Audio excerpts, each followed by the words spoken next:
hello, good morning, good afternoon, good evening. We greet our audiences in the multiple temporalities and spaces of the virtual realm. Welcome to this space of gathering and conversation in the context of Cine+Perfo, FIFA, Festival Internacional de Performance Art y Formatos Audiovisuales. Working for all performance art practitioners, researchers, and audience lovers of the discipline. The indisciplined discipline, as we all know. We do this with the aim to keep open, reflexive exchanges among us artists and nurture our integral inter-transnational community of critical creativity and solidarity. In a moment, I will welcome our guests. There are 5 artists that participated in the 2024 edition. I am Graciela Ovejero Postigo, visual artist, performance artist, curator, organizer of performance events at Peras de Olmos Continua, our house lab in Buenos Aires, a space for production, exhibition, exchange, and residencies, entirely dedicated to action art, performance art since 2011. Cine+Perfo is our virtual festival, which takes place every year from November 2nd to the 12th, and sometimes the 13th this year will end tomorrow on the 13th, with a very interesting premiere of the film. It's a film portrait by of Janusz Bandiga. All of you know him. A very important Polish performance artist and professor of performance art and sculpture. So I invite you. The film will be there for 48 hours, starting at noon Argentine time until noon Saturday noon. 2 days, 48 hours to watch the film online. Yeah, it's a premiere for us, and we are so very glad and thankful to Janusz for that, and the director of the film, who is an art historian and gallery runner, Soskowski. The festival inaugurates every year with a virtual exhibition of works selected by an international jury of well-recognized colleagues. And every day we publish discursive events such as the one gathering us today. These events are now mostly pre-recorded. They're usually interviews, conferences, and dialogues. Sometimes, one-to-one in the series of contingent conversations, which take place, with special guests. And the other series is called Analytical Conversations. These are group conversations with artists from the previous edition. So today is our second analytical conversation in English this time. Yesterday we had a conversa analítica with other 5 artists in Spanish and Portuguese. And so I just want to say a little something that more about the festival. This festival, in some ways, echoes the format of film festivals, combining it with the characteristics and operating principles of international performance art festivals, that many of them have a video section also, right? So, And performance art festivals are usually run by performance artists.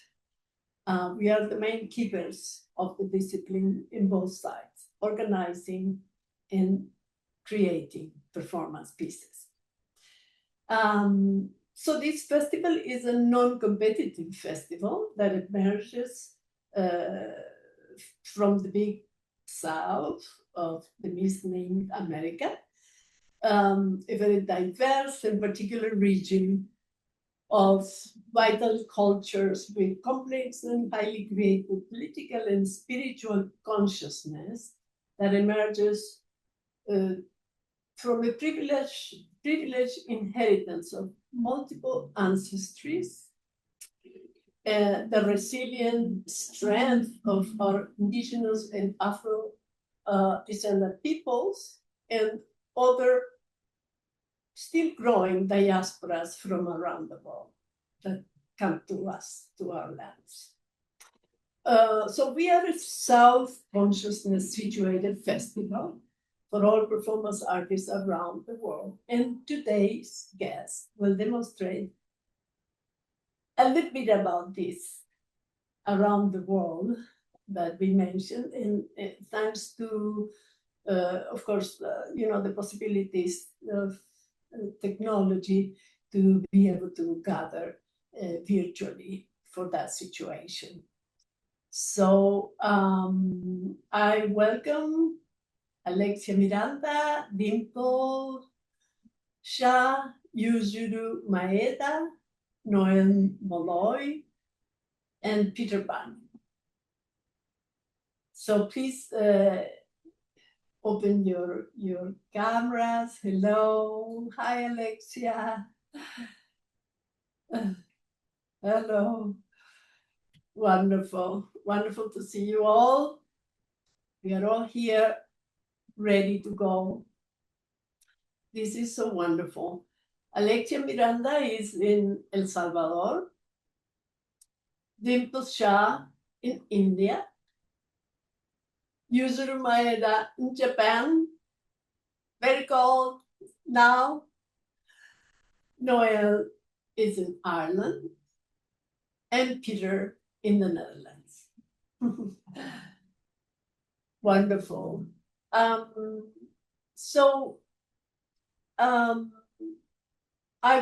will invite you to each one of you introduce yourself and just say a little something. Hello. Just you can open your mics and we can go on with starting the order that maybe Alexia, Dimple, Yuzuru, Noel, Peter. Should I start? Tisi, go ahead. Okay. Good morning, everyone. For us, it's 9 o'clock in El Salvador. Well, thank you, Gracie, for inviting us for this event. It's a pleasure to participate in a special event where performance artists meet, an event created for performance artists, by performance artists, with performance artists. It's pleasurable. My work in performance begins around like 20 years ago in El Salvador. It's been hard to move performance art. It was hard. I lived abroad. When I came back from living in Mexico, I started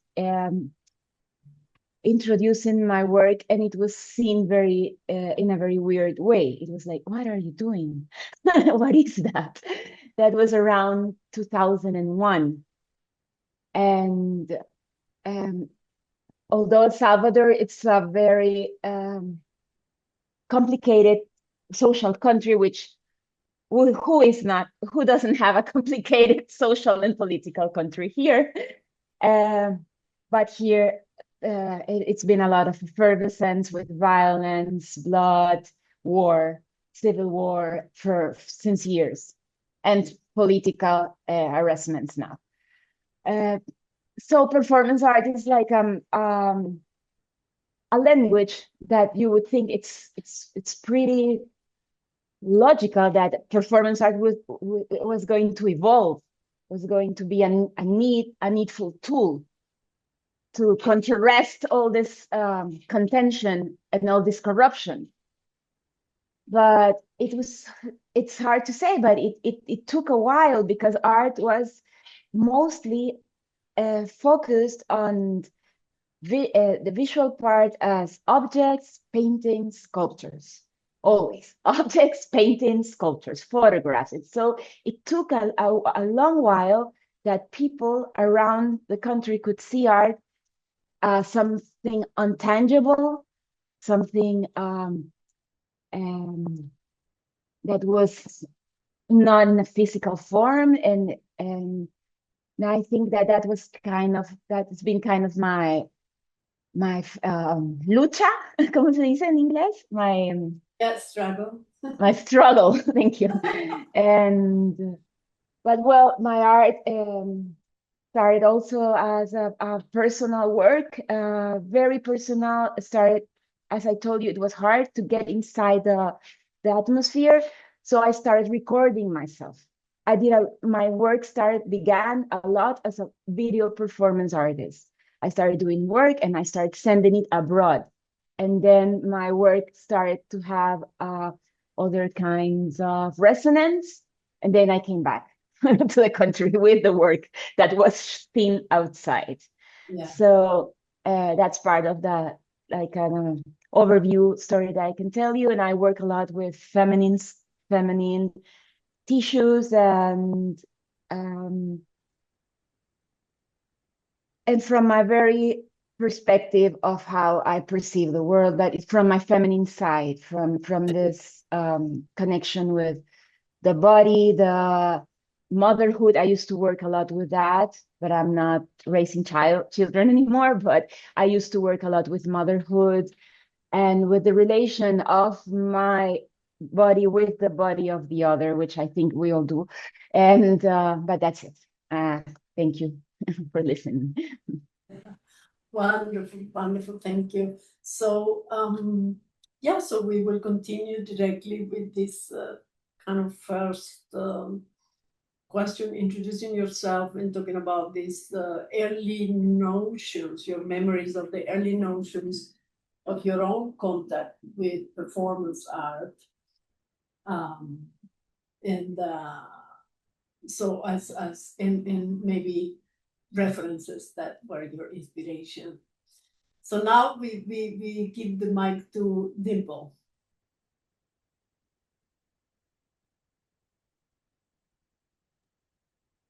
Hello, I'm Dimple. I'm from Bangalore, India, and it's the evening, 8:50.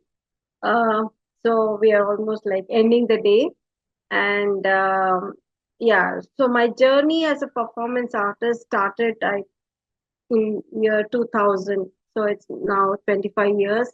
I've been practicing performance art. And my initial journey, I used to be very impulsive to the socio-political situation in India. During my studies, there were a lot of ethnic clash, Hindu-Muslim conflicts, and I was trapped in one of this conflict. My house was in middle of this very sensitive zone, and so I started, responding through performance art, and in my first performance, I talked about this socio-political issue.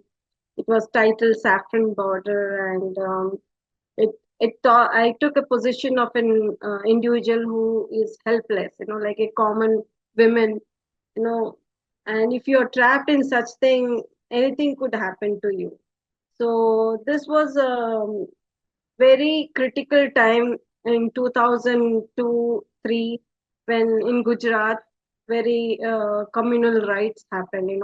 Thousands and thousands of people were killed in that communal riots, and there were cylinder blasts next to next road, and I was trapped in this very socio-political, very critical situation. And from then onwards, I've been working, and later, in after 10 years, like, most of the issues I worked was about women rapes and, feminist issues, women issues, women's rights. And then in recent years, from past 15 years, I think my work is transformed to, shamanistic practice and ecofeminism, and obviously talking about women perspective as a woman artist, representing, and a lot of things which I come across, and very sensitively, provocatively, I respond to things around me, and this performance art has given me a voice to talk about, which I can't talk in my prints, or which I can't talk in my paintings or in any other art form. So this gives me a little more wider space to talk about the issues and conflicts, which I, in my mind also, it goes on. It's kind of in conflict, psychological conflict, which I come across. So this is what I do. And thank you. I'm sorry, I forgot to thank the whole team, Cine+, and this is a amazing opportunity where I've been able to talk about my work, and also meet a wonderful artist. And thank you for giving this time and space and platform. Thank you. It's us that we are most thankful to all of you. And we do it together. We do it together for sure. Yours you do. Tell Hello. us about Hello. your first Uh, ideas in contact with performance art. okay. Hello, I'm Yuzuru. I'm from Japan. Now it's nighttime in Japan. And Graciela and your team, thank you for the opportunities. Uh, I'm still unsure about performance art, and this would give me a chance to learn about performance art. Um, in my early 20s, after my high school, I wanted to see the world. So I traveled around the world, like 6 months in India, and then I would fly to 3 months in Kyrgyzstan. Like this, I continuously flew around the world for more than 5 years. As long as this visa allows me in that country, I would stay. Like I would rent a room and then would stay for a few months. Each time I moved the country, I found myself different. Like when I'm in India, I behave little bit like Indians. Like I talk like Indian people. Then I would move to another country, like Netherlands, and I would adopt this Dutch way of talking and communicating with people or with myself also. And I kept feeling myself changing, adapting to the locations. More and more I travel and more I experience this adaptation, I start to feel a part around my chest where I don't see the change. Like there is a unconditional part of me. And I felt this could be myself, which won't affected by the environment. And I felt amazing that there is unconditional part in me. And this I wanted to express. And so I went to Singapore and enrolled in the university. I learned music compositions. And through learning musical composition, I encounter performance artists because in Singapore there are so many performance artists. And I thought performance art is not only limited to music. I could express it beyond the sound, visually and with the sound also. I thought the performance art is gives a good method. It gives the most freedom for me to express both visually and with the sound. That's how I encounter performance art first. Wonderful. Wow. Beautiful, beautiful narrative, and to, you took us around a little bit, we can imagine. We all love to travel, and performance artists, I think we do have this kind of, if we can travel, we do it. We take the chance, right? To meet, we travel to meet, and we travel because there is this cultural curiosity, and so much growth happens when we encounter other cultures. Absolutely, and when we encounter each other, and sometimes it happens very near us, circumstances take us to push us to grow. We take the opportunity. Thank you, Yuzuru. Thank you. No, Noel. Now I invite you, Noel, so you can take us into your world, your early memories with performance art, whether you saw performance art or how you encountered. Okay, thank you, Christina. Yeah, I started it, well, it was when I was in college, and it was like, can you hear me, Christina? Yes, Yeah? very good, very good, very good. Yeah, it was, and it was like when studying in college, I worked with sculpture and photography, but then I began to discover performance art, and it came through visiting lecturers that would come to the college, as well as studying like Dada or the happenings in America and that sort of thing. So I thought about it, and my first performance I did, which is about 45 years ago now, and which was in college. And at that time, like Alexia had said, that the culture in the colleges were making and painting and printing, and as well in Ireland at that time, performance art was relatively new in that it had really started in the 70s. So I was at the end of the 70s, beginning and of the 80s is when I was in college.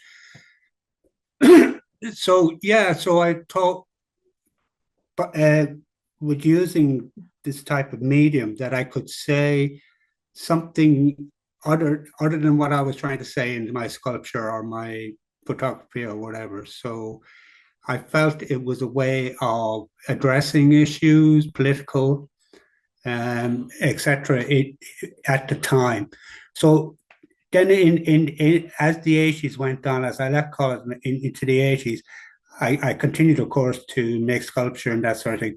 But I also experimented a lot with performance, with sound, with the visuals, using transparencies, projecting slides, all of that sort of thing. Sort of, in a sense, finding my feet and confidence to continue to perform live. So it sort of snowballed from there, and I started attending festivals, and all the issues I would my performance was involved with would be political and religious. And at that time as well, we had a war that was happening in Northern Ireland here. So there was a lot of social and unrest, and there was a lot of anxiety and a lot of murder and etc. on the streets. So that affected me. So I related that as well to my own history, growing up in the town I grew up in. I'm originally from the very south of Ireland, which would be sort of what we call from a rebel county, which would have been heavily involved in the 1916 rising here in Ireland when the Irish tried to overthrow get the English out of Ireland and that sort of thing, and get independence, and which is still, in a sense, in the minds and in the psyche of the Irish, and still has an effect today, of course, in everything. And you still meet people who are divided, etc., and whatever.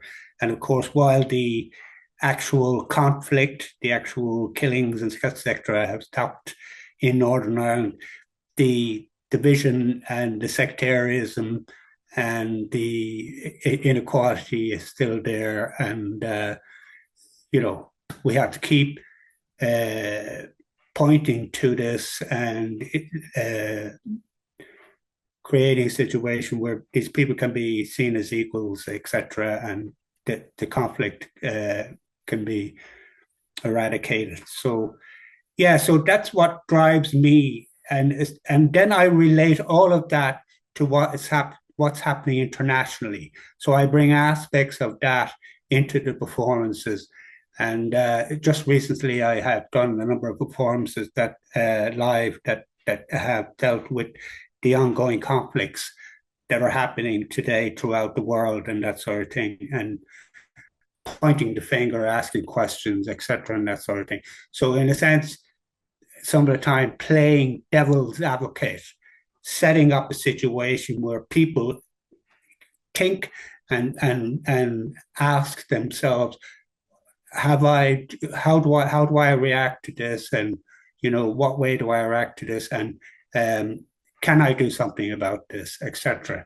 So hopefully sometimes it does make an impact in the sense that people, there tends to be sometimes discussions after the performance. So a lot of issues are discussed, etc., and whatever.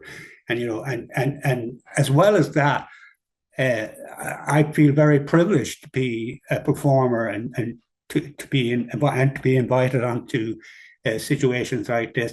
And it's like I feel a connection. It's like internationally a family that I can call on, that I can visit, that even though I may not have seen a performer or performed with, in a festival with them for maybe a number of years, I know I can still count on them if I go to that country, etc., and whatever, and they will support and they will assist and whatever in that sort of thing.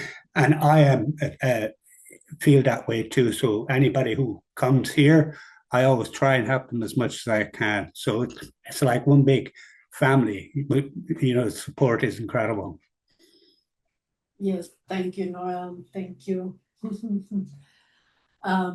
Yes, many of us feel very much like that, and especially having lived through crisis like you mentioned. Of course, we know we are very, very fragile in any time. Oh yes, just in front of you. So yeah. What we have is the relationships, the true, honest, and sincere relationships, and mutually supporting that we can build. Yeah, it's a reality that's amazing. Absolutely, and it comes to us. It comes to you anytime. It's happening. Yeah. It's happening all over. Yeah, and of course, in what you give, you get tenfold back. Yes.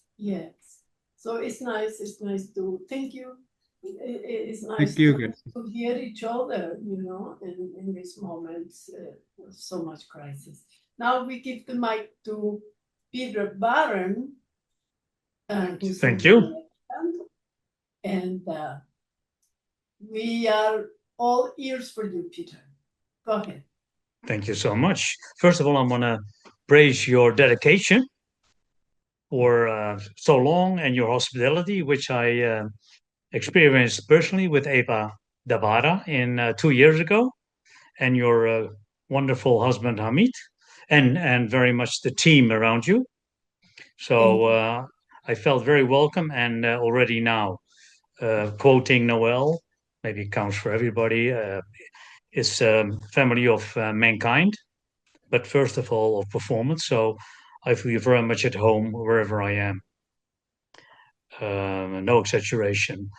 Coming to a short, hopefully a short introduction of myself, quite parallel to what Noel said. I was pretty young, 18 years old, when I attended a very academic study at the Rijksacademie in Amsterdam, which is now a very prestigious residency for 2 years. You get all the privileges, but at the time it was very academic. So it was sort of a straitjacket for me. You can say I could breathe, but it sounds really dramatic. But at the time I learned a lot. But let's say a couple of years later, the first 3 years after that study, I was also ambitious. Thought I will make it to my 30s, etc.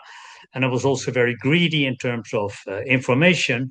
And very luckily, I met and got into circles of theater and dance, modern dance. And also one more quote that Noel said about there was no proper education in performance. Still, there are performance studies in Amsterdam and also in other cities in Holland.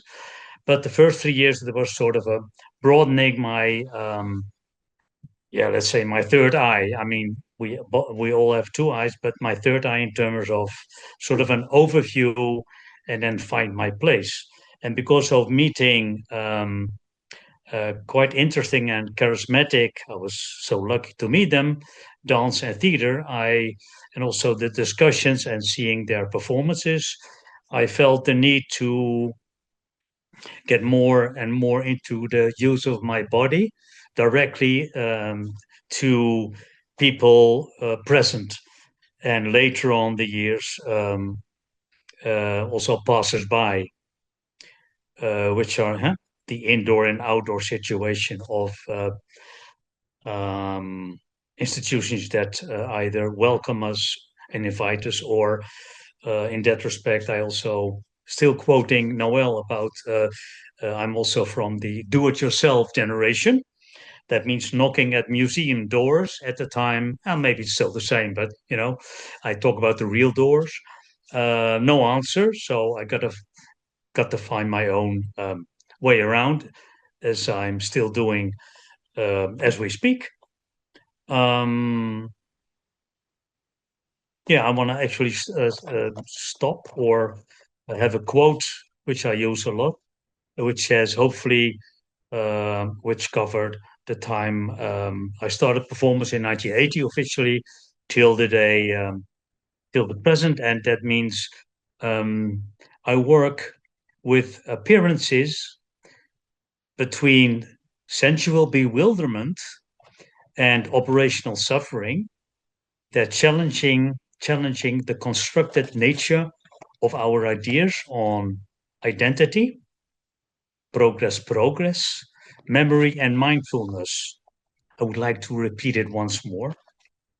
I work with appearances between sensual bewilderment and operational suffering, challenging the constructed nature of our ideas on identity, process, memory, and mindfulness.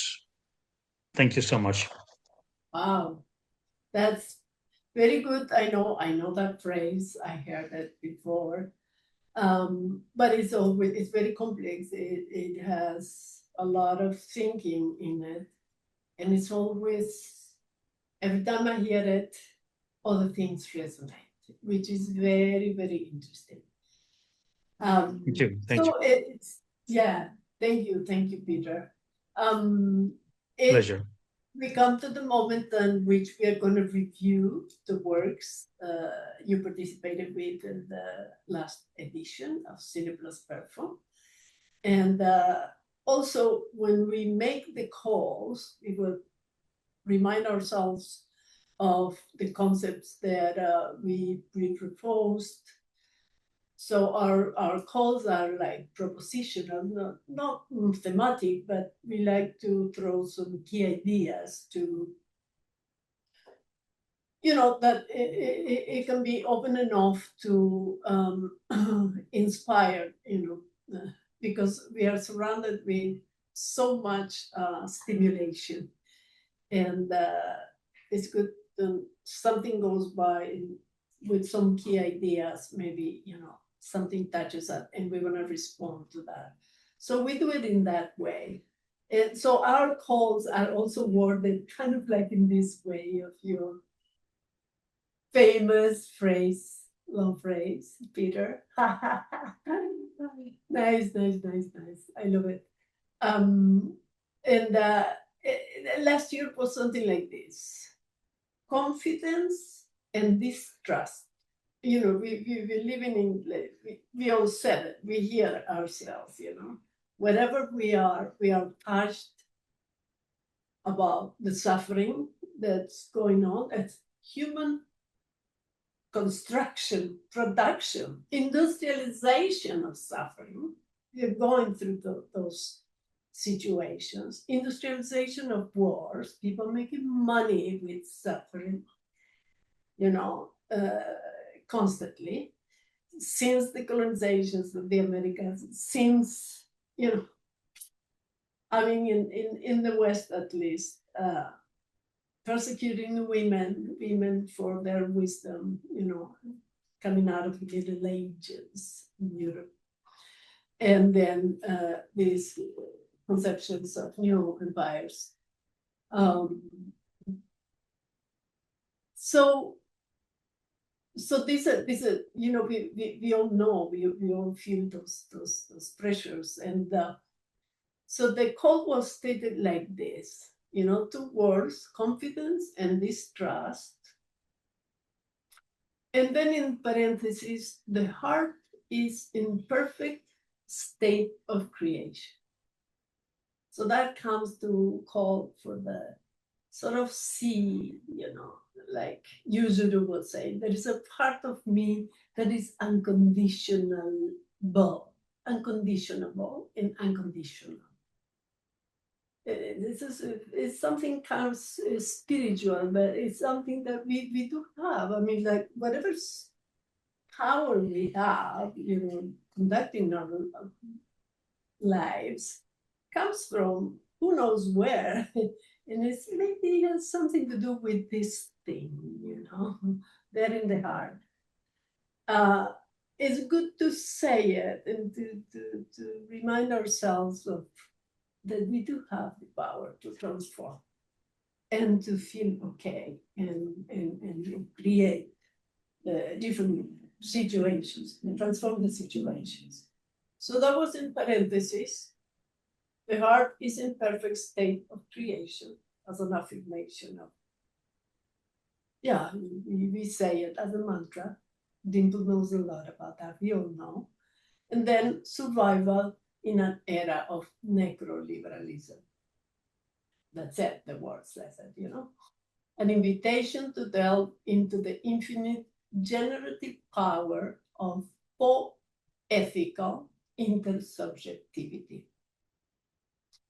So let us then, and I was thinking the call for this year, which was stated in this way, it does have a connection to that, because from this year to this, from last year to this year, after pandemia, which one of your pieces, Dimple's piece, deals with that,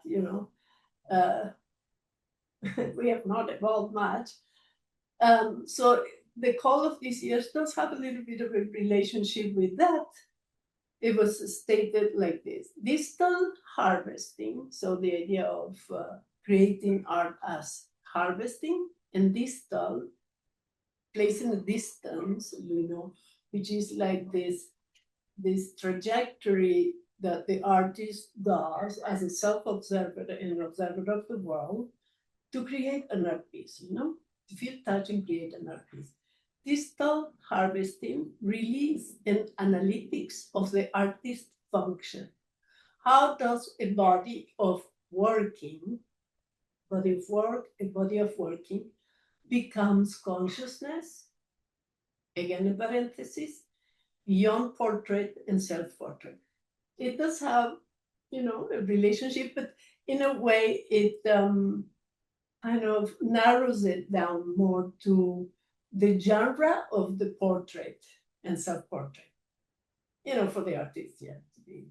So having said that, it's a good moment to maybe recall our jury, the jury members of 2024, and Florencia can help us with an image of them.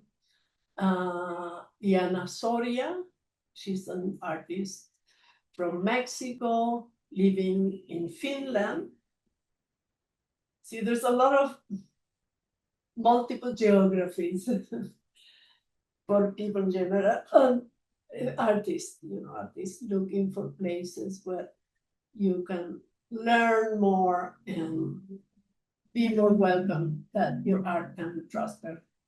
Alejandra Dorado from Bolivia. Victor Martinez from Mexico. Mexico is the land of marvels, el país de las maravillas. Hester Dreycott from UK, living in Chile. Jasmine Ramirez from Chile, living in Chile, and Monica Galvan from Brazil. Wonderful, wonderful group, generous and very thoughtful.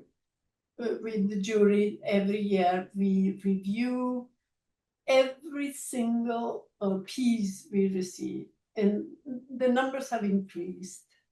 This year we have received 172, something like that. So it was a huge task for the jury. And, necessarily narrowing down. And there is always pieces that I would like to include, but I'm also glad I made that decision, that I don't make those decisions, and it's the jury who, groupally decide,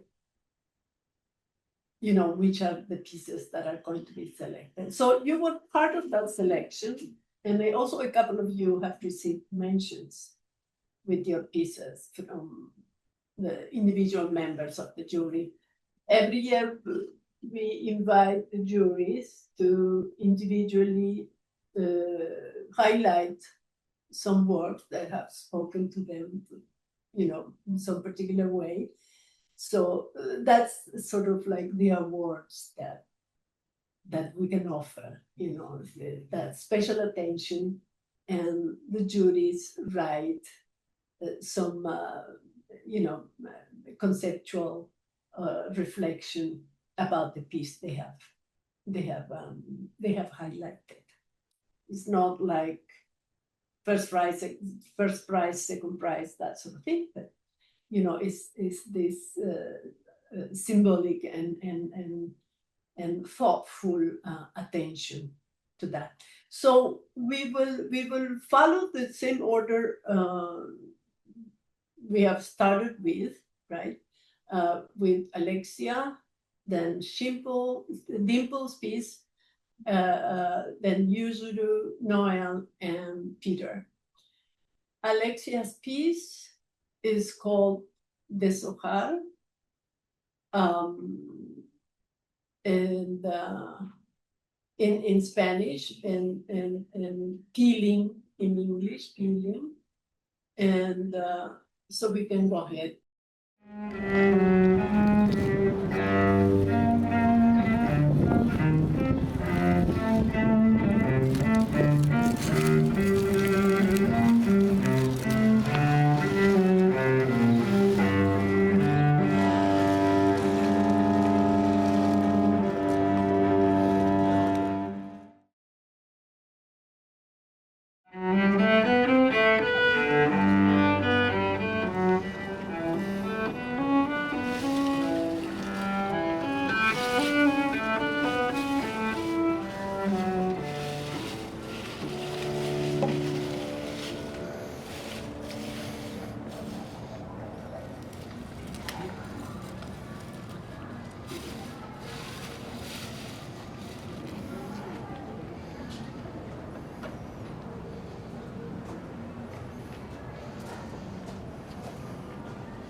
So BsAs-AR, the piece is a work of female sorority that dwells into the act of collectively and endlessly peeling onions, provoking a sound action that is interspersed with the sound of the cello played by a professional musician and the accompaniment of a group of women dressed in black invited to collaborate in the action. In the action, the act of BsAs-AR, defoliate in English, is taken to the limit in a poetic and symbolic game of releasing, peeling, letting go. The onion becomes the metaphor of the female body that peels off like a skirt, layer by layer. The onion as a Latin American symbol of the cuisine inherited from the grandmothers of matriarchy. As the essence of the hidden, it is what is underneath and the provocation of the tears. So in this piece was done in Mexico last year, in Querétaro, in the Museum of Contemporary Art. And then what I did is I just made an open call for women and said, if you want to participate in the performance, wear black. And you're invited. We're going to peel onions. That was like the guidance. And I had worked 1 year before in that museum. So I did some performance workshops, and therefore I think there was like some seed of my connection with people around, so that I didn't know who was going to show up, but that's what we do when we do performance. We throw out the soaps to see who falls into it and who comes.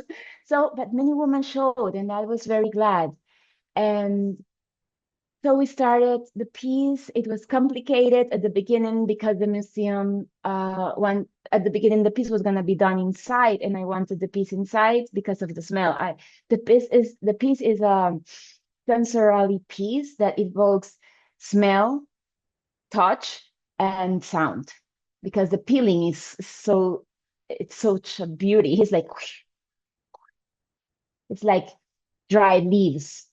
And also the sound of the knives. It has we make rhythm with that. We started creating music, and so also the onion itself evokes so many things in you. When you start peeling, it's involuntary. You start crying. The body starts flowing with water. So, but what I was going to say also is that at the beginning, the piece caused a lot of conflict because the museum then said, no, you're not going to work with all this onion inside the museum salas. It's going to be a mess. And I was very in this sensation of why not? So they said, you're going outside, going to the patio central. And as we know, when we do performance, we have to handle so many things that we didn't thought. So in the patio central, I didn't have the light I thought I was gonna have. I had noise. There were people coming in. It was a big night of a big opening, so there was a lot of people, which was good. But it was also, I wanted to be more intimate, more. So all these dialogues inside that go to your head, and I think I was angry that day. I was angry. I had this anger inside my body. So when I went in, I started chopping onions with all the anger. And but it was very strong connection with the woman. We had a strong catharsis. The audience connected with us, and I felt very pleased with the piece after I had to clean so much onions. I couldn't tell you how many things I had to clean from the floor because it's Patrimonio de la Humanidad, the museum. So you can't leave anything untyped there. But then I did the piece again in New York in a small gallery the year, month later, and which I think it came out another piece. It was another call for women. We all were Black. And in New York, I got a woman from Latin America, from Puerto Rico, from Dominicana, from, it was a mixture. It was such a racial mixture that it was so interesting. And they also didn't know what we're gonna do. I just said, if you're allergic with onion, please don't come to this piece. But people inside the gallery started like suffocating. The audience, I got the effect that the audience, I have pictures where the rímel from the woman's makeup, the people are crying. It's involuntary. They started leaving the gallery. We're like, we can't breathe. Because the onion really does its work. So it took the power of the onion took its process. We all were indulged in it, and the image at the end, I hope maybe we can see it later, because I like where we have all this woman laying down. I started like building with the body. In the second piece I did that. I started like putting the bodies of the woman one over the other, and covering with onions. So it was like another shelters and capas. Gracie, how do you say capas?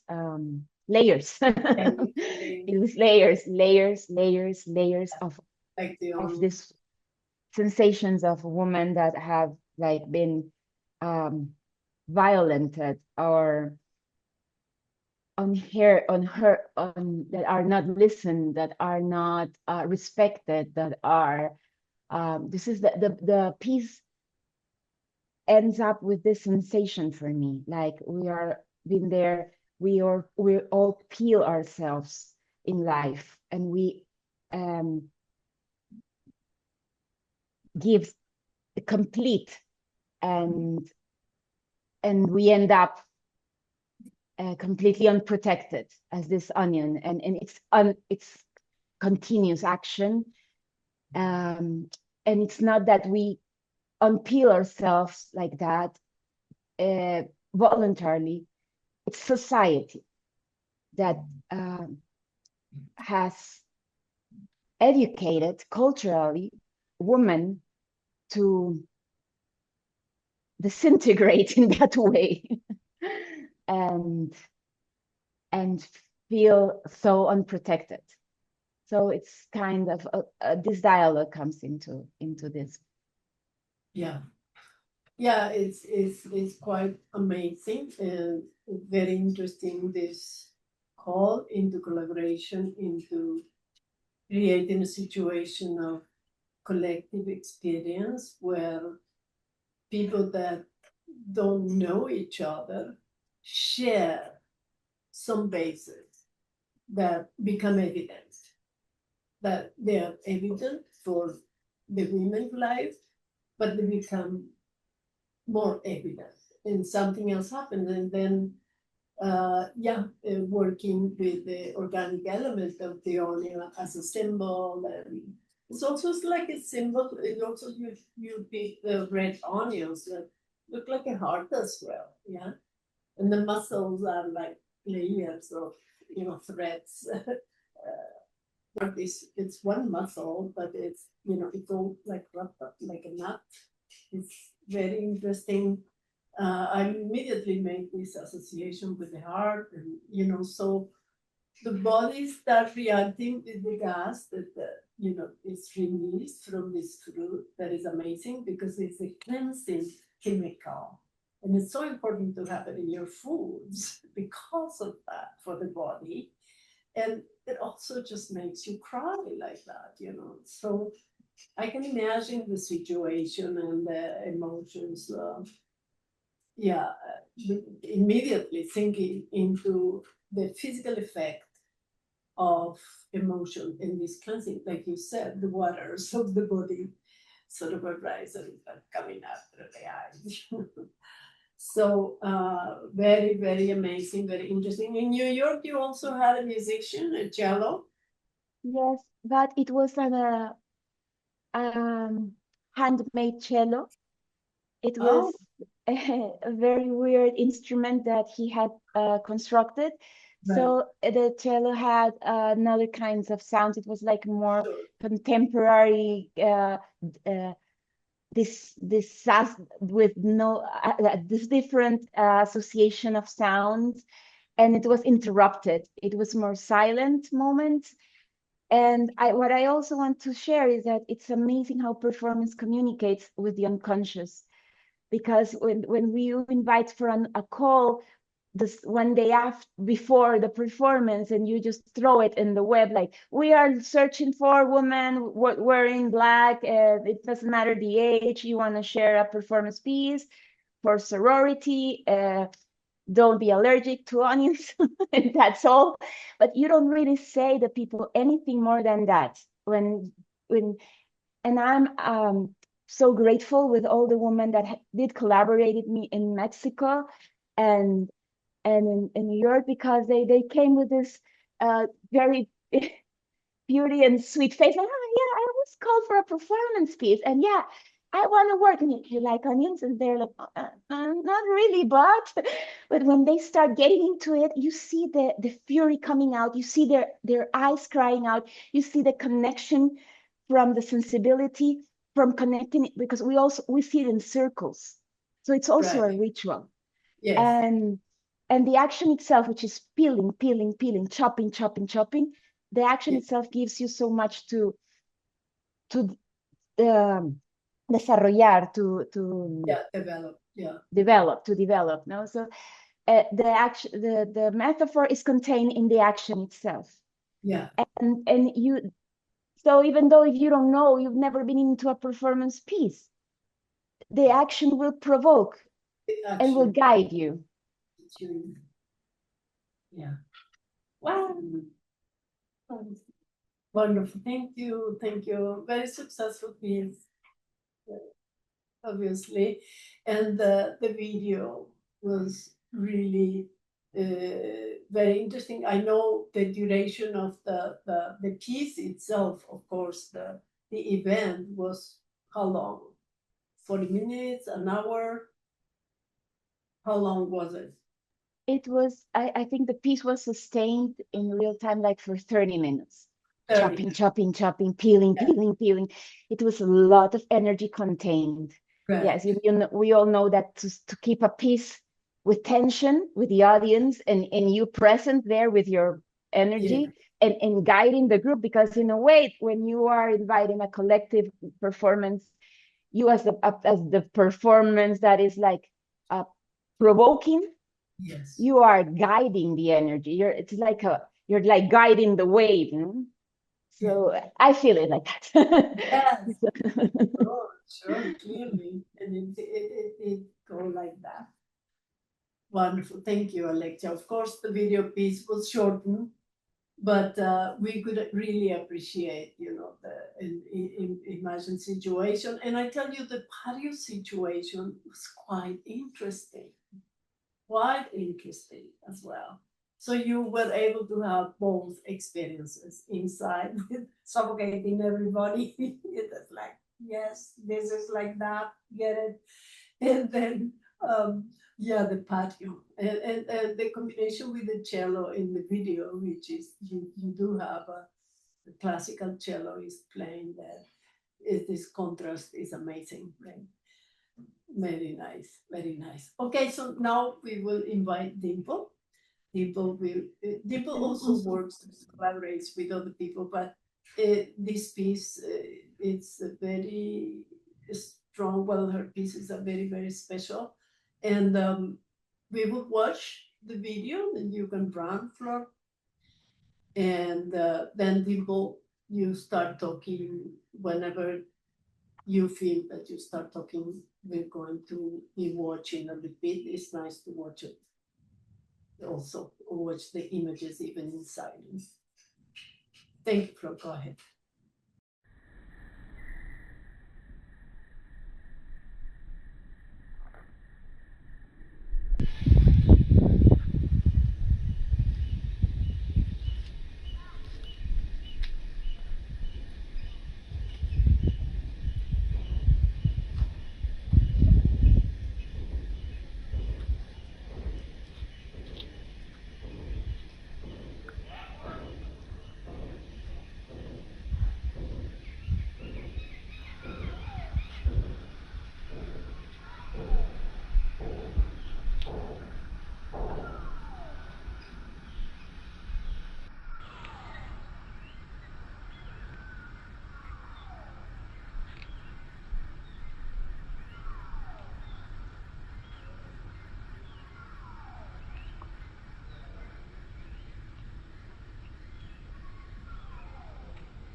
You can start talking. Yeah. So this performance was done during the pandemic, and this was the second wave. So it was very severe in, I think, all over the world, but in India it was like too much severe. Like the government officials, they said that there is a 7 lakh death, but unofficially it came to 25 lakhs of people who died. And when you could see the news, then you could see this only burning bodies, because in India we cremate the body, and and all the cremation grounds were flooded with the bodies, and many bodies couldn't be burnt, and they were floating in the river, and and a lot of unclaimed death also, because nobody could you know arrange all this kind of cremation for everybody. And we that was the peak time when we could hear that a lot of our friends died also, like performance artist, one of our very close friend who died during that period.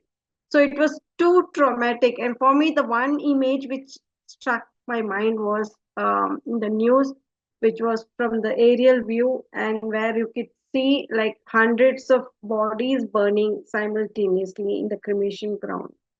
And that was the thing which really stuck my mind. And then I thought of this performance was actually done for Live Action Sweden, Jonas Stampe, and they asked me to give a 1 minute video.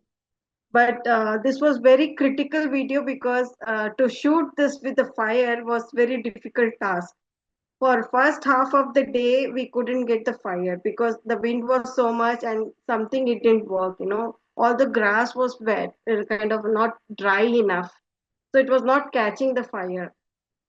So we tried doing this, putting this black cloth on that thing, and then lit the fire. But the we wanted 1 minute video, but we could only get that fire video for maybe 30 seconds, because that fire came very close, and my friend who was documenting, he got so scared, he just pushed my head thing down, because I couldn't see that how close it is, but he could see that it is coming very close to my body. And I didn't have any safety things, all except something like wet cloth on my head, and I had tied it, and otherwise there was no other safety thing which I had arranged, and maybe a bucket of water which was there. But he got so much panic that, Dimple, you didn't even move, but I had to do this. And it was very critical. So this was the situation, but for me in my mind was this pandemic thing, where you have so many unclaimed bodies, so many. And the human loss, I don't know how to talk about this anguish, the agony, the pain, all this were there, although in that very silent protest kind of mode, I was very still, only just putting fire, but all this thing was within my body, like I wanted to protest this the whole situation, and the helplessness, because everywhere there was fear, everywhere there was loss, everywhere there was some pain. All the roads in my nearby streets, you could see people crying, and so it was, I think, this only situation I wanted to make it as a protest. And this was, I was deeply moved, by a whole situation, very sensitively, like I don't know, have words to explain that agony, that pain which was there at that moment. And I think whole country and the whole world was going through this phase. And I also wanted to do this, and during that time we can't get any audience because it's a pandemic time. And this was done in a print studio where I was working, and it was a very open land, and with the nature behind, and also was a critic, because during pandemic we were talking about that we have taken over the nature, and That's why we are having this, and the extinction of the humanity itself was so deep within us, So I wanted to, I don't know, somehow like with this action, wanted to bring all these questions and also was seeking some answer. So I think it's very visible that I'm holding all this body like a doll, which was wrapped up like a body, in my hand, and a protest kind of situation. I think everybody knows what we went through during pandemic. I don't know every country, but I think in India, because it's very dense and lot of problems, logistic problem. Many laborers couldn't go home, like they were on transit because all shops closed. Many people lost their business, and all lot of things happened simultaneously. And like you're in a very such an helpless situation. Like although you're safe at your home, but you're I could see my neighbors also close the doors and windows in that fear that it might come, so it was like that kind of fear. So you're not seeing anything, you're just within that four walls. But when you have to do this kind of action, show it in action, I could do this is the kind of risk which I took. Itself stands for that kind of pain and agony and anguish. Yes. Yes, certainly moments very, very, very intense and disconcerting for all of us, but at the same time, I think that, yeah, in certain areas of the world, like you say, India, because of the numbers, population is, yeah, these are images that are really, really images of like, the extinction of humanity, as you said. We were all thinking that, sensing that it is so close. It is so close, and we didn't know how we were going to, evolve from that. When was it going to start? And anyway, no, yeah, very, very complex, terrible, and of course, if fragility hits hard, where most people socially are suffering and not being served by the governments and the societies, so societies with a lot of social injustice always have more sufferings when things like this hit. It was very hard, very, very hard to watch. And yeah, I can imagine the situation of the performance. And thank you, Dimple, for all of those images. And yeah, the risks, they were very risky times meeting somebody too, but they need to do something, on this impotence. I think we all felt it. Now we go on to Yuzuru. Okay. Yeah. So we watched Yuzuru's video.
So I start. This was in Bangladesh. It was part of a big government organizing Biennale. So I asked for some help with people, and they arranged the students, 30 people, and we performed this together. This suit is called Zentai, like a full body suit that I use in my performance. It questions about identities and individualities. And since I'm a musician often pick up one instrument, for example, like a violin, and then try to express what she can do with violin for all their life. Like we commit to one instrument. And for me, I commit Zentai, the full body suit, that's my visual instrument. I try to express what I can do with the Zentai, the suit. I also organized the Zentai Art Festival, asking other artists to express their art through Zentai. So I explore this instrument through my performance art.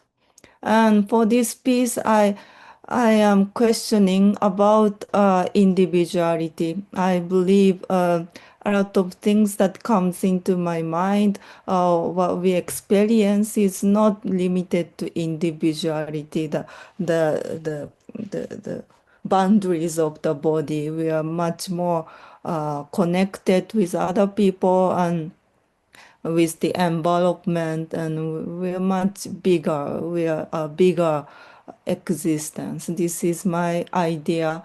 Or it was through my traveling in my early 20s, I moved around the country, and particularly in Holland, I had stayed for 6 months in Rotterdam. It was in Telingerstraat. I rent a room in attic. That few months was a very strong experience for me. I experienced something very strong, unconditional part of me inside my chest, and it's hard to explain it. It's like I seeing something beyond the time, something, and I wanted to express this experience, and I think this is my motivation of now working as an artist, doing the performance art and making music. This experience that I had in Rotterdam it motivates me, and try to recreate the experience, try to materialize what I had experienced in that time. And in this piece in Bangladesh, I wanted to express that these 30 people are not separated 30 individuals anymore. We are actually a one statue, one creature that we were at the first floor, the first floor of the art space, and we went down through the staircase, and we were ending the performance in the ground floor. It was about 20 or 30 minutes long. We were always together, 30 people always together, but when we approached the staircase, we were like a water. We became a little bit like a liquid. We adjusted to the shape of the staircase like a water. And then we flew down the staircase, and then we got together again when we reached the ground floor where there were bigger space. And then we ended the piece. And I wanted to see how much we could expand ourselves, and wanted to visually acknowledge this idea of extension of individuality, because I believe a lot of issue in society or my personal problem came from this idea of individuality, that me and you are different. That's why I have to prove myself of being myself. But if I could accept the idea of an expansion of the individuality, I believe a lot of issues in the world could dissolve, because me and the world is not a different, and I don't have to own the things, or I don't have to prove something to others. And this was the idea of this piece in performance. Yes. Thank you. Thank you, Lizaro. I like the name of the piece. Perfect highlight. It's like a neutral thing. And makes you wonder the concept. Perfect highlight. Thank you. Yes. Very good. So now we go on to Noel piece. This piece is called We Are All Censored.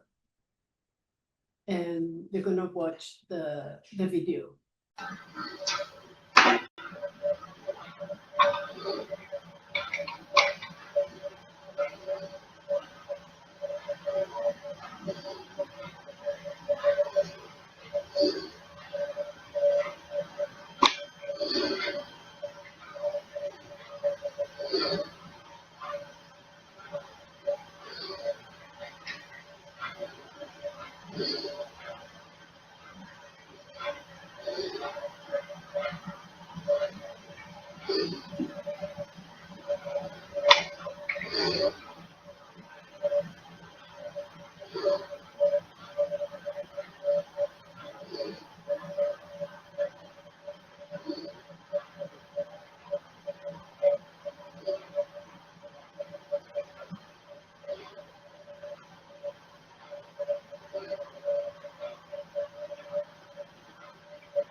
Well, Yeah, this piece came about. It was a reaction.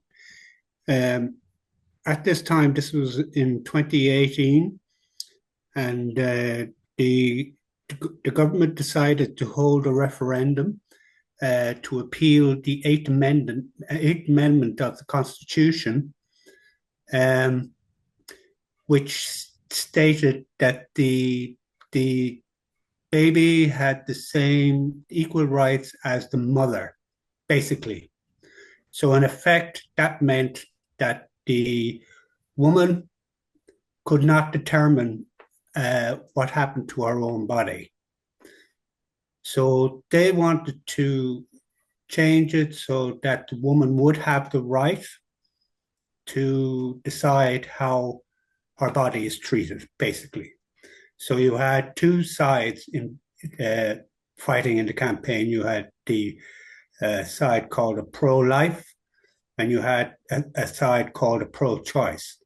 The pro-life created this situation where they centered on abortion and were, of course, anti-abortion. The pro-choice was all about the women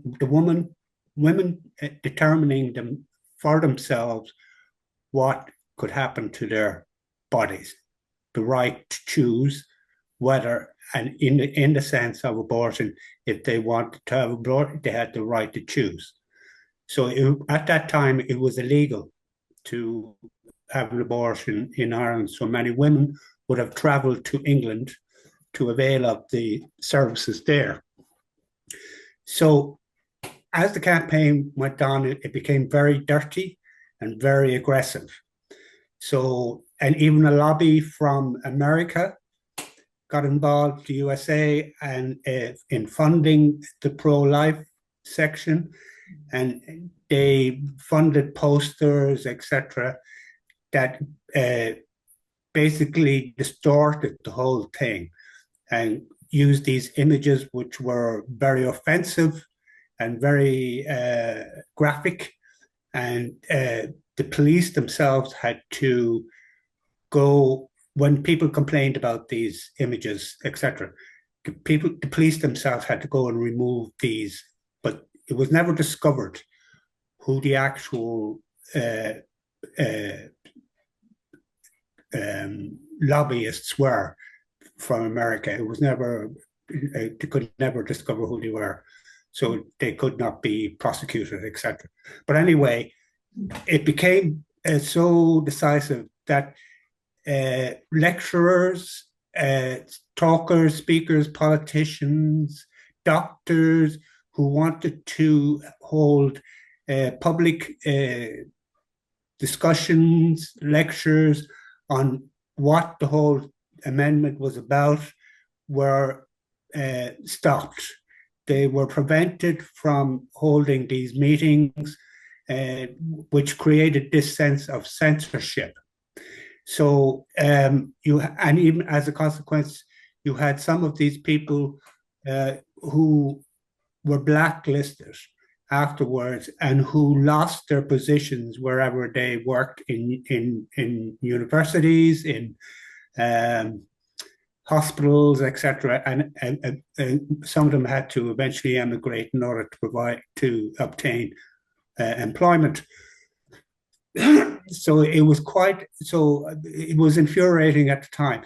And then it culminated for me in the sense that I saw a news report where there is a prominent art centre called the Project Art Centre in the capital, Dublin, which is known for its innovative and challenging productions and exhibitions, events, etc., and whatever, and supported a lot of artists who wanted to work outside the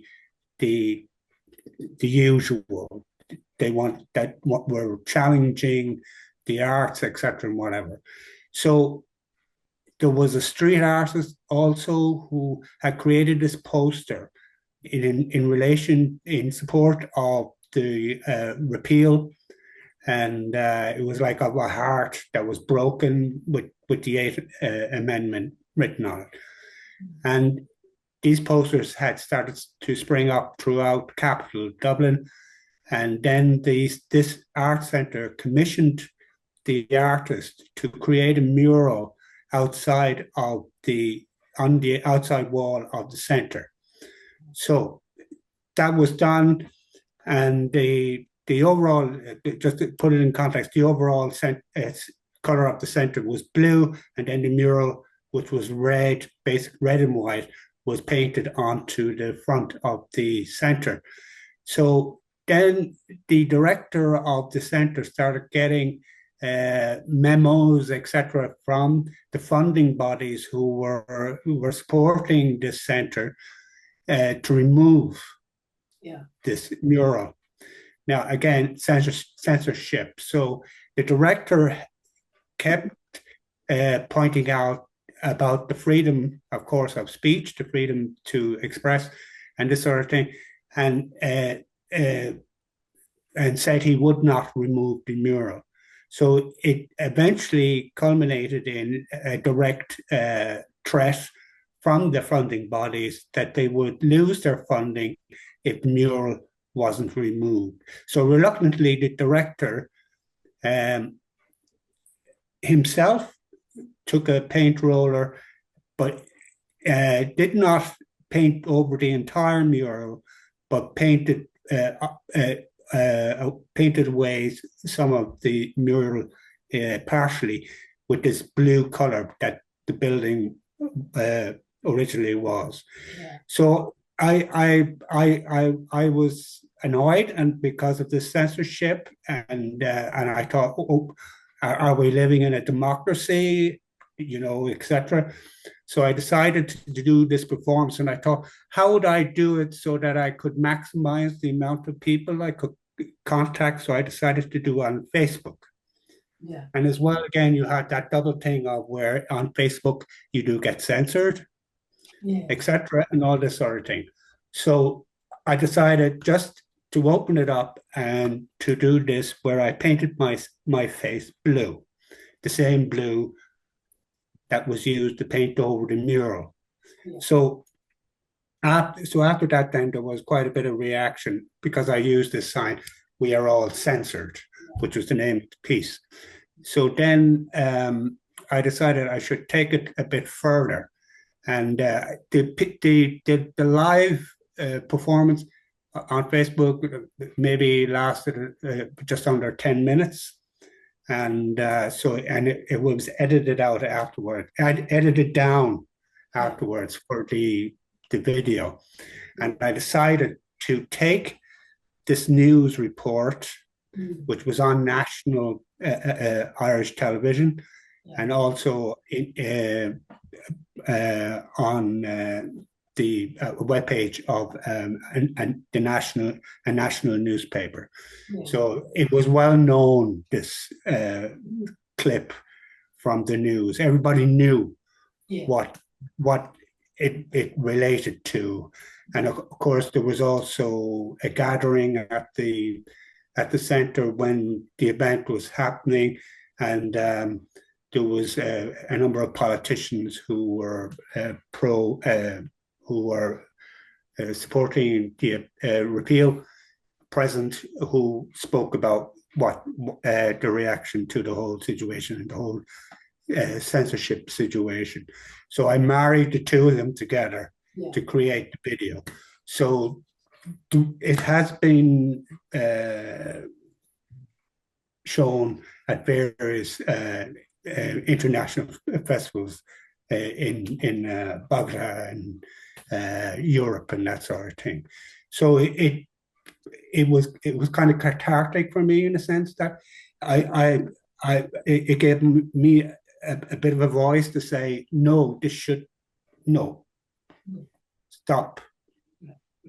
Yeah, wonderful. I want to ask Flor, do you still have the video that if you can pull it up and we can watch the following part a little bit, Yeah, it's like the second part of the... Exactly. Is the segment of, the clip of the TV and sort of the context of the issue. It would be very good to watch it now.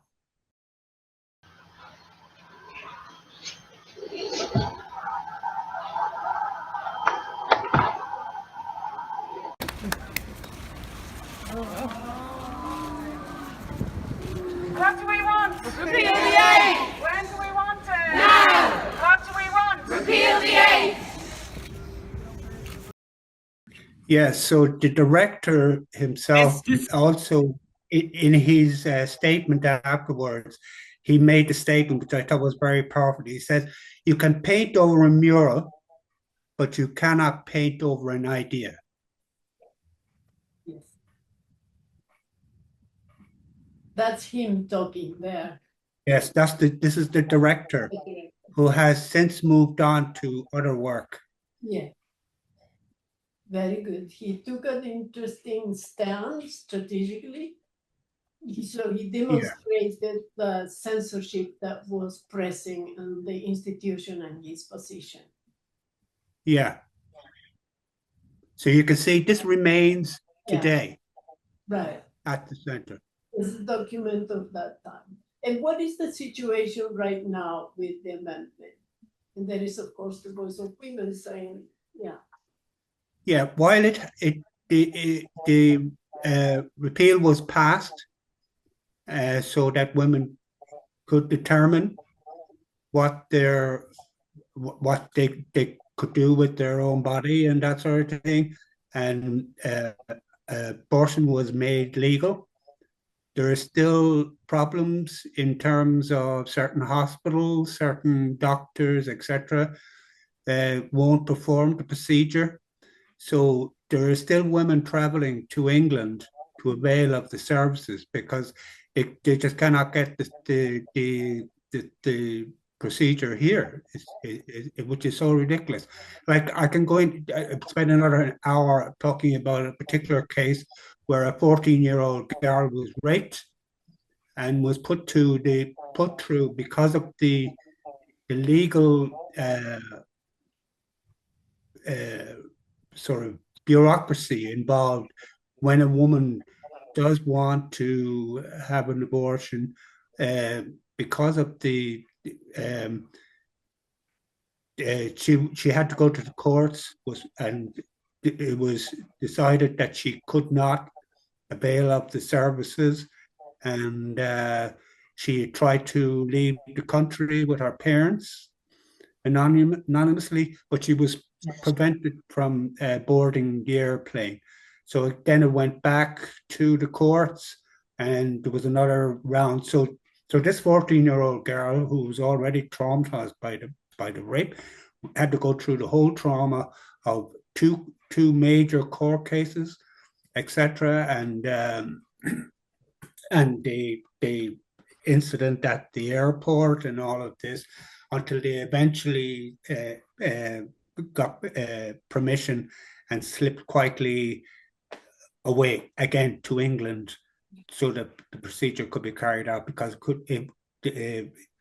doctors, etc., refused to carry it out here. So it is still a precarious, even though the legislation gives the woman the right to choose, it still is a problem. So there is still an ongoing struggle and battle here to create a situation where women have the right to choose. Right. Which is it's a crazy situation, and it's a terrible situation for women to have to face, to go through all of those procedures. Yes.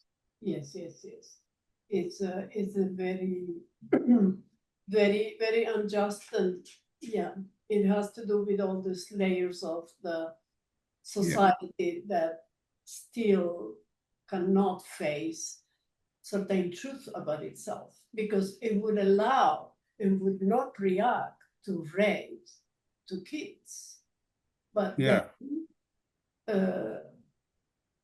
women are always the cause of whatever happens to them. Even though the church isn't as influential as it has been in the past, it still has its foothold in the political situation, and there is still that element where they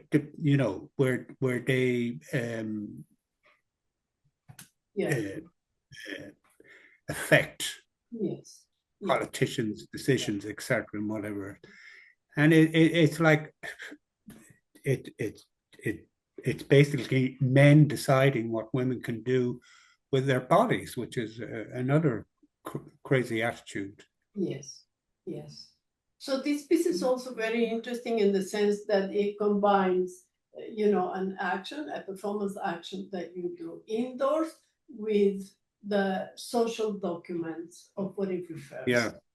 So that is makes the piece very interesting as a response, to Well, reality. I wanted that because of the sort of notoriety of the news piece. Yes. I wanted to use that to sort of rubber stamp And still, the action.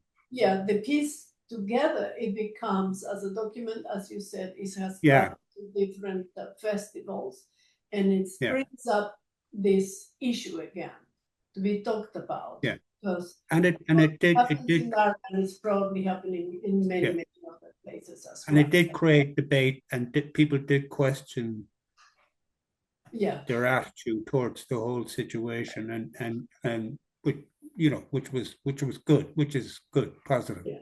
yeah. Thank you. Now we You're welcome. will go on to Peter Barron, The Weight of Love, Rage and Time and Hope.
Yeah, this piece, everybody hears me? Yes. Okay, thank you. So The Weight of Love, very often that can take a span of a couple of years. I use the same title, The Weight of Love, and the subtitle here is Rage and Time and Hope. In short, I carry a book in one hand which says, if you would be close enough, Rage and Time. And the other hand, I would have something very light, like a white handkerchief. And as you probably could see in the first minute, well, it's a traffic island, and again, now you see the buses. So very compressed piece. And it was during my residency with Eva de Barra in Buenos Aires. Thank you, Graciela, again. So it caught my eye. I mean, it's one of the busiest avenidas in Buenos Aires, rush hour.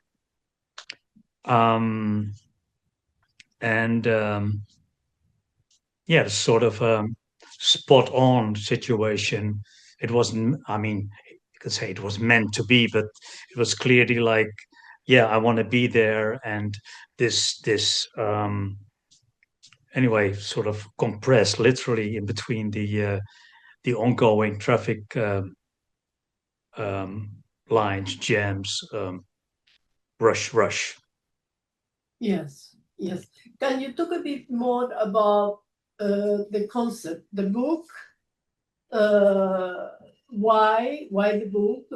Obviously, the title, Rage and Time. But can you dig a bit about the content of the book and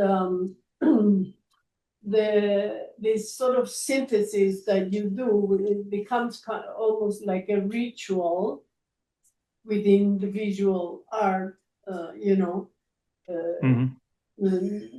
because it's a repetition. It's just a simple action of repetition, and the offering the words in the book and the handkerchief.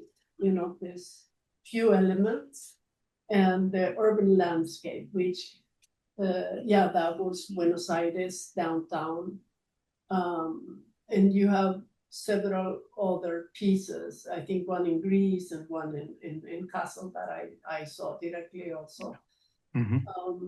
So talk about the concept of what the book talks about, and how do you, where does the rage come from? Rage and time, the weight of love, those big phrases. Talk about compressed. I mean, can you ever get? I mean, first of all, I should say in short. I always say that in short. It's a book by Peter Sloterdijk, a German philosopher. And I'm not an intellectual in terms of. For me, it was not only just a title, but I read the book, of course, multiple times. But for me, it was very interesting to make a compressed, comprised composition, also in time, to work with that book. You experienced this in Kassel when you were also doing your piece. I did it over the years, and like I said, some objects and some gestures and actions might appear years later.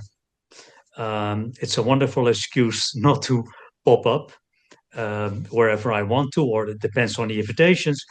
One sidestep, very often if I'm invited to an indoor space, I also like to produce a work outside. But in this respect, about the book Rage and Time, maybe I should tell it evolved over the years. First I had the closed book, and then I did a couple of performances where I cut out literally the words out of that book. And there was a skeleton, a Mexican scale model skeleton. Years ago, I found it in Mexico City. So it was a sort of a partner in crime over the years. I carried it also with me. And one of my latest versions, also during durational work in Graz last September, the skeleton was hanging, so I had the same gesture, the book and the handkerchief, plural handkerchiefs, and the skeleton hung out of the book, so sort of dangling. And of course, it's a public piece, so everybody could see or not. That's the tension, if you will, the practicality of doing a public piece. In Kassel, where you were, but also in Graz, I was walking right in the middle of tram tracks. So again, like in Kassel, the trams were very polite and sort of followed me. But nevertheless, I very much work with life and death, the human condition, for a long time. And also, it's still one of my ongoing series, let's say. So, like I said, the book, the words cut out. So that means I could open the book. And just one more example, in one performance, I opened a book during a performance, and there were plural handkerchiefs that I indoors, and I put like a sort of pyramid of hope. And it ended that I took all the handkerchiefs and put it in that open book without words as a sort of bouquet of hope. And then I reached out to the people present, and offered them that handkerchief, and it was texted with the word hope, and so it spread out literally. Perfect, perfect. Well said, well said. Never perfect. Never perfect, yeah. We have Mhm. this it's a custom for us to say perfect. Here in Argentina, we say perfect anytime, really. It's amazing. I was thinking about it. It's amazing that we use that word so much. Everything is a mess. Wow. So, Well, I must say, or the one addition, I feel this mythical figure like Sisyphus always, not a shadow, but on my back. So talking about perfect. yes, yeah. Oh, fella. Oh, fella. Up and up, up and up. Yeah, wonderful. Well, we have reached 2 hours, a little bit past 2 hours. Before we say goodbye, I make a simple question that perhaps in the beginning excludes Noel, because the question is, have you ever experienced censorship? If you can briefly remember something and how that was, a little something about that. Starting. Peter, Oh, sorry. you can No, start. no. I'll wait till the end. I mean, or shall I start? Sorry. You can start. Go ahead. Okay. Thank you again. No, it was pretty talk about censorship. I don't want to make a big, well, it was a big fuss, but behind the curtains. No, last October, so last month I was in Chengdu, upon festival in China, and yeah, my lecture was scheduled at one of the 6 Gili, one of the universities in Chengdu. And at the afternoon before I did the lecture the next day, it was censored, or maybe I shouldn't even use the word, but there was something with the PowerPoint that couldn't be projected, etc. So I didn't hear much, but there was no reason explained why not. So luckily there was another museum that I could produce my lecture, and also the performance space, also for other artists. And the organization of EPON really did a tremendous work. But again, I don't know if I was the only one, but also I don't like the word censorship, but was blocked. Yes. So we had to, especially the organization had to find another space. Right. So that's pretty direct in terms of in both situations there was no reason explained, or there was not even, it was over the phone both ways, both times, and that was it. That was it. No explanation. Thank you, Peter, for sharing. You're welcome. Anybody else? Something, Dimple or Alexia? Yeah. Like in India, it is very difficult. Most of the performance we do is in the public space, and without permission, it's really very difficult to do. Even after permission, sometimes you'll be stopped. So in 2014, I had covered my face with a black cloth, and even after the permission from commissioner and municipal corporation, I was stopped doing performances. So like this hurdles, you cannot say censorship, but kind of they don't allow you to do kind of protest based performances. And obviously in India we can't do nude or any performances in public spaces. So most of the nude performance, sometimes it's very in the closed circle, it's never open to, and also not announced so widely. It will be circulated within the artist groups and things like that. Yeah, there are some, and political performances. It's little difficult because we are also sensitive in India, like there is little spark and there can be some tension or so. This kind of censorship, yeah, of course, in India, it's there. Okay. Yeah, sometimes it's implicit it works like in a self-censorship, or artists know and they want to put a message or an expression out. They have to think of ways to. We often do that. I think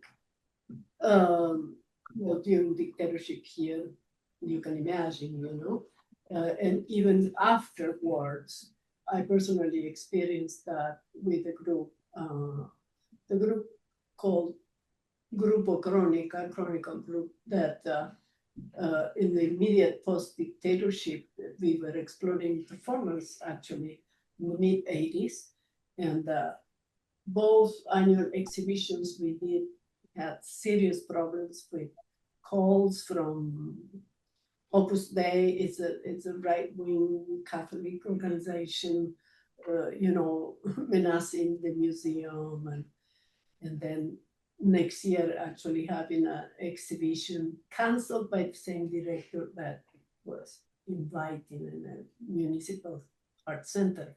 So, and then, I guess in many cases, artists know the context and they try to think of a way to still touch on something, send a message, connect with some message that is in the air in some way strategically. So I don't know if Alexia had some of that. Well, they told you that the onions could not be.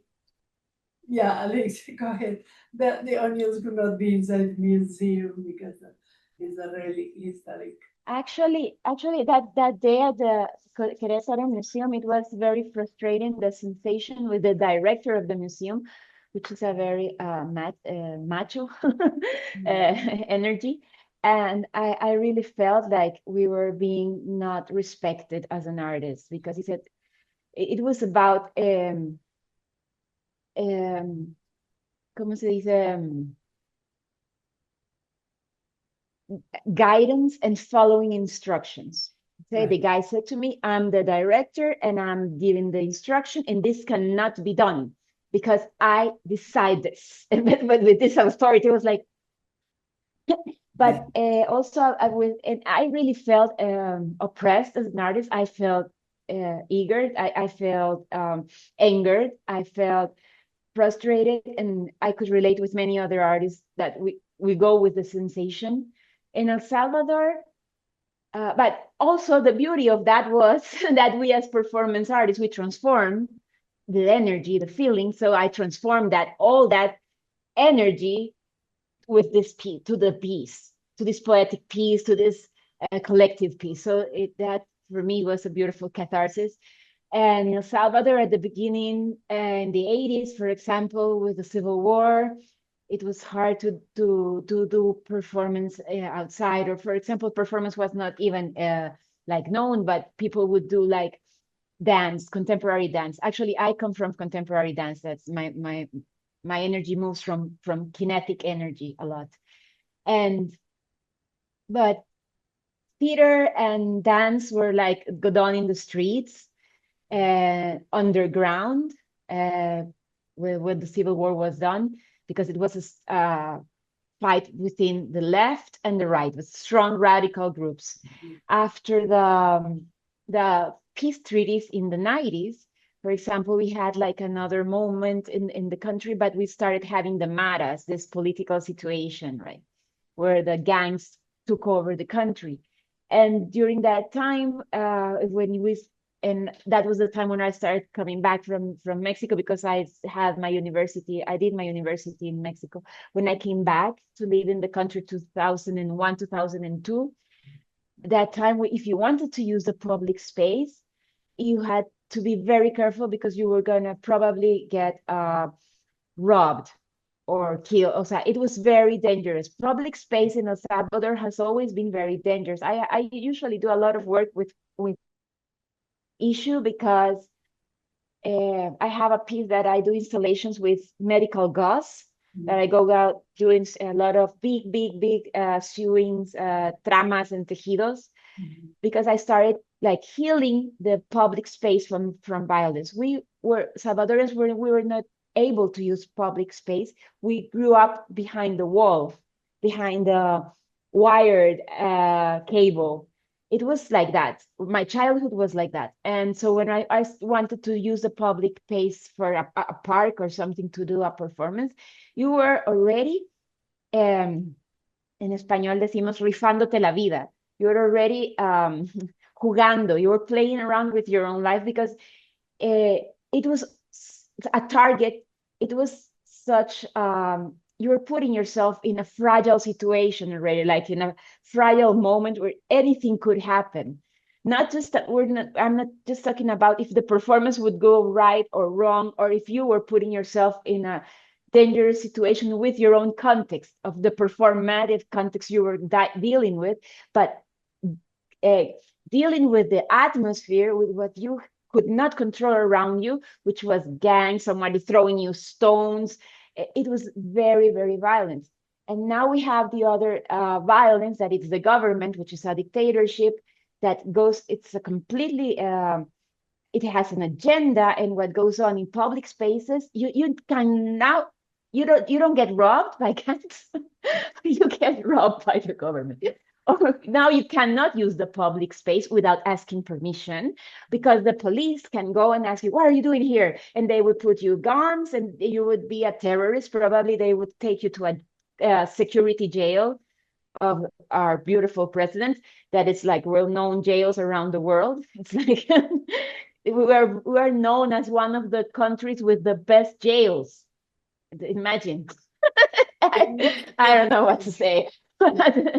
So this is like, I think I've been always in censorship. Yeah. In a way. Yeah. Thank you, Alexia, sharing that. Yuzuru, something to share. Yes. I do a project called Zentai Walk. In a video, we were wearing the same color of Zentai, the full body suit. But I have another thing that we would wear different color of Zentai, the full body suit, and we walk on the street. And I did it around 13 or 14 countries. And in each countries, it highlighted a different kind of issues. For example, in Myanmar, the Burma, the Buddhist element are the big taboos. Like we were touching some sensitivity about the Buddhist elements that after the Zentai walk, I allowed to publish any images because of the misuse of the elements. And on the Jewish, what's the country? Israel. Yeah. When we did it in Jerusalem, the Jewish people wore the zentai, the full body suit, and walk on the street.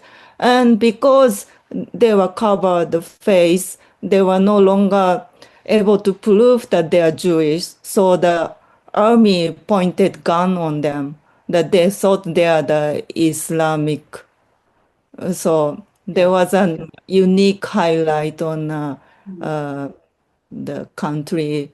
On the other hand, in Vietnam, I was doing this with the Vietnamese artists. Vietnam is a highly censored countries where you have to apply license every time.